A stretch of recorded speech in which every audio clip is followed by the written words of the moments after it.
Hora de falar sobre o Corinthians. Qual a chance de o Timão se transformar numa SAF, Sociedade Anônima do Futebol? Esse assunto tem ganhado cada vez mais importância entre torcedores do Corinthians diante da realidade financeira do clube, que deve quase 3 bilhões de reais.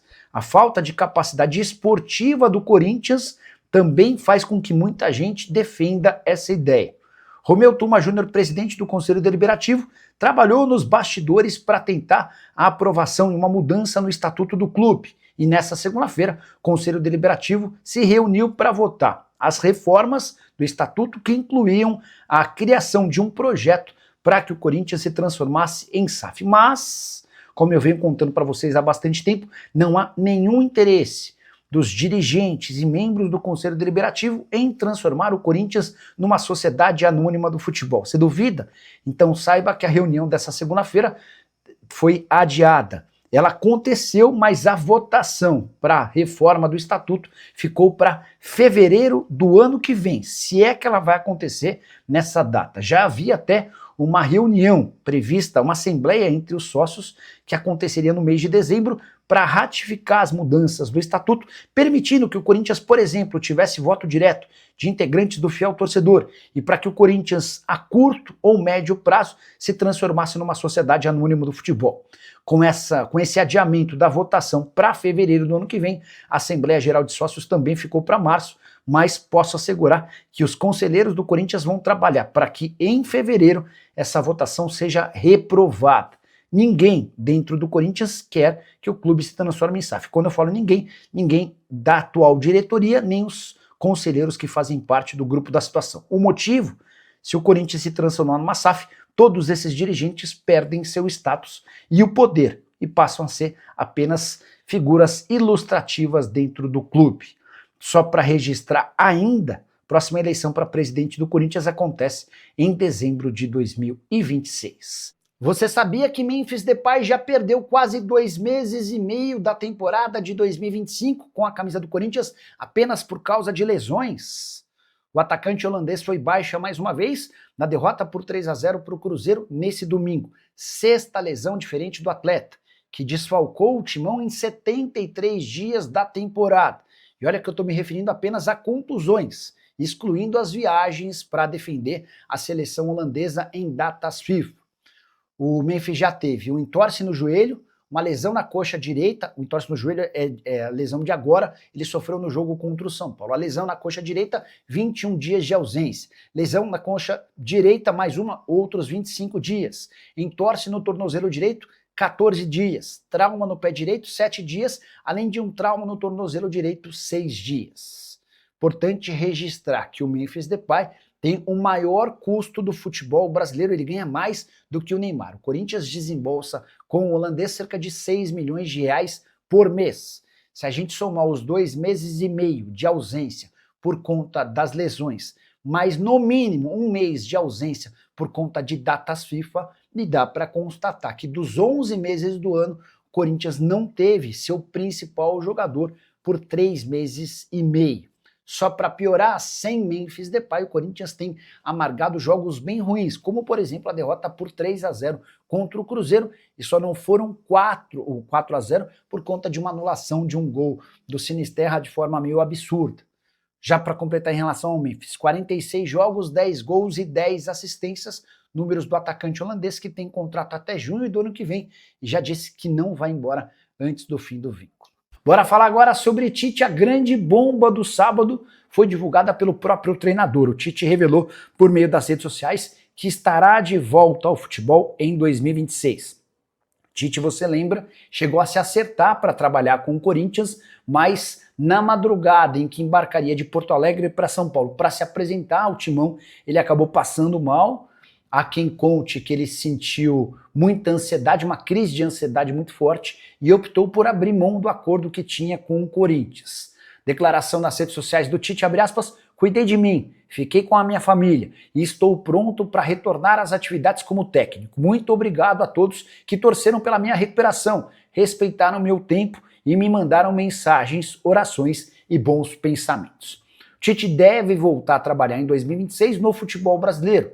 Embora ele tenha o sonho de atuar no exterior, imagino que se ele não conseguiu depois de treinar a seleção brasileira em 2 Copas do Mundo, não será agora, depois de um período parado por conta de um problema de saúde, que ele vai conseguir realizar esse sonho. Diante desse cenário, a maior possibilidade para o Tite hoje me parece ser o Corinthians, especialmente se o Dorival Júnior não for campeão da Copa do Brasil. Se o Corinthians conquistar o título do torneio, o Dorival deve continuar. Qualquer outro resultado e a pressão pela contratação do Tite, especialmente interna, vai ser enorme. Outra possibilidade para o Tite é o Botafogo.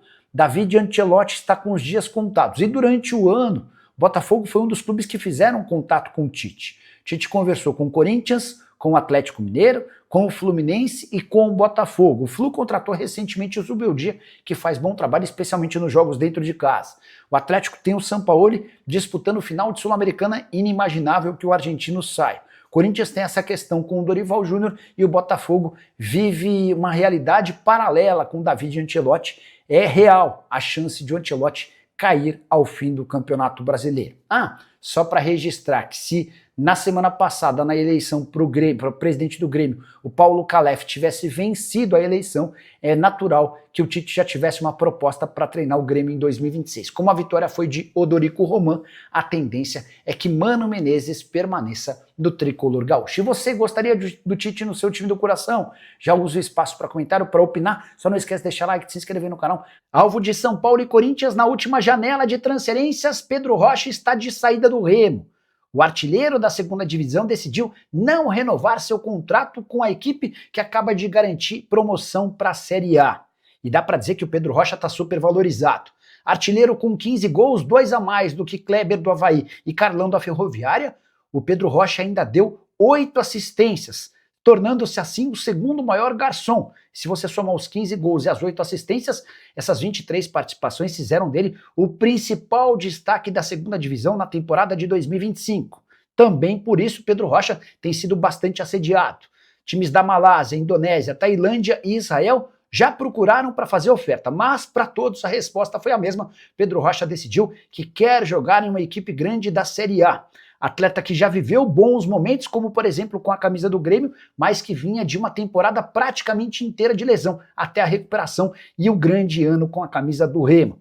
Só para registrar, lembrar que o atleta só não deixou o Remo para jogar no São Paulo e no Corinthians na última janela de transferências, porque o Remo pediu 3 milhões de reais para liberá-lo. Quantia considerada muito alta para alguém que vivia as últimas semanas do seu contrato. Foi um grande acerto do Remo, porque o Pedro Rocha foi absolutamente decisivo, inclusive no último jogo, na vitória de virada contra o Goiás com 1 gol e 2 assistências do empresário do Pedro Rocha, Hamilton Bernard. Hora de falar agora sobre uma das lesões mais estranhas do futebol brasileiro. Para variar, ela acontece no Corinthians. Hugo Souza, goleiro do Timão e da seleção brasileira, completou 22 dias de ausência, tudo por causa de uma paulistinha, também conhecida como tostão. Sabe quando você leva aquele choque na coxa? Pois bem, em geral, o atleta demora 3, 4 dias para estar recuperado. O Hugo Souza já foi para mais de 3 semanas. E segundo o Corinthians, essa paulistinha acabou se agravando, tornando-se uma lesão muscular traumática. Nenhum médico do Corinthians apareceu para dar explicações sobre o motivo da ausência por tanto tempo. Vale a lembrança de que o Hugo Souza, inclusive, perdeu a chance de ser convocado na última data FIFA exatamente por conta desse problema. O Hugo Souza que tem treinado com o restante do elenco, mas ele não sente confiança para manter-se em campo em jogos oficiais. A pergunta que fica é, será que o Hugo terá condição de enfrentar o Cruzeiro no dia 10 de dezembro, partida de semifinal da Copa do Brasil? A aposta no Corinthians é de que sim, até por já estar treinando. Só para completar o noticiário alvinegro, nessa segunda-feira o Corinthians demitiu mais 16 funcionários das categorias de base, quase todos ligados a comissões técnicas das categorias inferiores e também gente do departamento de captação. Já foram dispensadas mais de 40 pessoas, isso sem incluir atletas, numa redução que pode chegar até 5 milhões de reais por ano. E você, o que pensa sobre tudo que eu contei no vídeo? Já usa o espaço para comentário, não esquece de deixar like, de se inscrever no canal. Hora de falar sobre o Corinthians. Informação importante envolvendo Memphis Depay. Se depender da nova diretoria alvinegra, Memphis Depay fica apenas até dezembro. O contrato dele se encerra em junho do ano que vem, mas Osmar Stabile e companhia não querem continuar gastando 6 milhões de reais por mês com um atacante holandês. Pois bem, O Memphis pretende continuar no Corinthians pelo menos até o fim do seu vínculo. E essa demonstração ficou muito clara quando a gente descobriu que o Memphis está procurando uma nova casa para morar. Se ele cogitasse ir embora em dezembro, bastava continuar morando numa cobertura triplex, num hotel chique na região da Avenida Paulista, que custa R$700 mil por mês ao Corinthians. Importante registrar que o Memphis recentemente andou visitando alguns imóveis. E o craque Neto contou que um dos imóveis que o Memphis gostou é de altíssimo padrão, cujo preço de aluguel é de R$500 mil mensais. Confesso que estou muito curioso para entender que imóvel seria esse cujo aluguel custaria R$500 mil por mês. Mas ainda que seja fechado esse acordo, isso garantiria uma economia de R$200 mil mensais. Corinthians desembolsa R$700 mil por mês para manter Memphis Depay no triplex do Rosewood, nome do hotel, na região da Avenida Paulista. Memphis Depay não tem a intenção de sair do Corinthians pelo menos até o fim do contrato, porque já percebeu que em janeiro a janela de inverno na Europa é sempre mais fria, com menos possibilidades. Para o Memphis é mais negócio esperar até julho, quando ele fica livre, e aí pode escolher o clube para onde quer jogar. Você, torcedor do Corinthians, prefere que o Memphis cumpra seu contrato e fique até a metade do ano que vem, ou deixe o clube no fim da atual temporada? Já use o espaço para comentário e registre a sua opinião, beleza? Fala pessoal, estamos aí com atualizações importantes do Corinthians. Se inscreva e ative o sininho para receber mais atualizações do Timão. Deixe seu like, que é muito importante para o crescimento do canal. Utilize o espaço aqui embaixo para registrar sua opinião. Ficamos por aqui com mais esse giro de notícias. Um abraço e até o próximo vídeo.